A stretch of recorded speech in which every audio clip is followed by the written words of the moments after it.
Hola, bienvenidos a un nuevo video. En esta oportunidad les voy a comentar sobre lo que me interesó bastante, lo que estamos viviendo en esta pandemia. ¿Qué significa realmente que una vacuna tenga una eficiencia del 90%? Como nosotros nos vemos en este tiempo han llegado las vacunas, ¿no? Entonces últimamente vemos muchos titulares que nos hablan de la eficiencia de las distintas vacunas, como han aprobado esta frente al COVID, ¿no? Sin embargo, el concepto de eficiencia no queda siempre claro y puede generar mucha confusión, ¿no? De hecho, que es uno de los conceptos más manipulados o mal interpretados, ¿no? Lo que nos ha llevado de la pandemia. ¿Qué significa decir que una vacuna tenga una eficiencia del 90% en prevenir la COVID-19? También nos dice que no significa de cada 10 vacunados uno vaya a contraer la enfermedad. O tampoco no nos puede decir también, como por ejemplo, también no significa que el 90% de la gente que está protegida, un 10% sí se puede enfermar.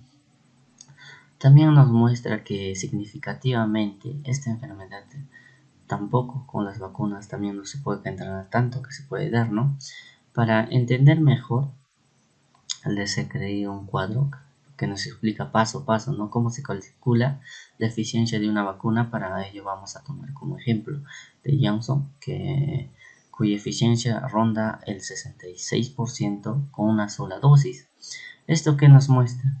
Nos muestra que el análisis de la vacuna es eficiente, que en el cuadro nos dice contra el confirmación, que es moderado o crítico del COVID-19, y también nos dice que entre la vacuna, entre el 14 días después de la vacuna, el 28 después de la vacuna, también es prioritaria eficiencia en la población. Esto nos muestra, ¿no? Y acá en el cuadro también nos dice que las personas de 14 días después de la vacunación del sujeto está, ¿no? Tantos 116 tantos, y también nos muestra que acá abajo esta vacuna después de eso, todo está en este cuadro, ¿no? De 18 años a 59 años, esas son las edades, y de 60 años o más, y también tenemos de 28 días posterior a la vacunación del sujeto. Y asimismo, ¿no? Visto que puede parecer muy complicado, ¿no? Porque hay muchos datos, muchas variables distintas para entenderlo mejor. Lo primero que tenemos que conocer es cómo la vamos a evaluar de una vacuna necesaria de dos grupos. Estos dos grupos nos muestran también cómo las presentaría de control con la voluntaria, ¿no? Que nos percibe el presentero de sustancias.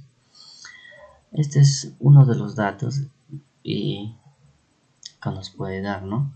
Y por último, en este por último está cómo el análisis, ¿no? De la vacuna de eficiencia de central confirma, ¿no? Si es moderado o crítico del COVID-19, que nos dice en el cuadro. Y también estos son de 16 días posterior a la vacuna y 28 días posterior a la vacuna, que son de la manera eficiencia en una población. Esto se hace acción prioritaria y eficiencia del análisis de una población. Esto también nos muestra, ¿no? Que como la población, esta es una encuesta que se hizo, un análisis interno de toda la eficiencia, que nos dice estos datos que son de 66%, ¿no? De efectividad a partir del 28 días todavía. Entonces, por lo tanto nos vamos a calcular la eficiencia, ¿no? De la vacuna a la elaborar de prevenir que la gente desarrolle la enfermedad a los 28 días después de la vacuna. Pero en primer paso, que no hemos calculado el porcentaje, que les he mostrado en el cuadro anterior, que en las estadísticas, se calcula el porcentaje, ¿no? Que desarrolla el COVID-19 en cada grupo placentero de la vacuna. Para ello hay que hacer las siguientes cosas, ¿no? Como calcular tanto casos de COVID sobre números de volúmenes que nos muestra, y también grupos placenteros, ¿no? Que nos muestra también, esto se basa en el grupo placentero, cómo podemos, si vemos el grupo placentero, podemos conseguir unos tantos, ¿no? Y cómo lo podemos calcular.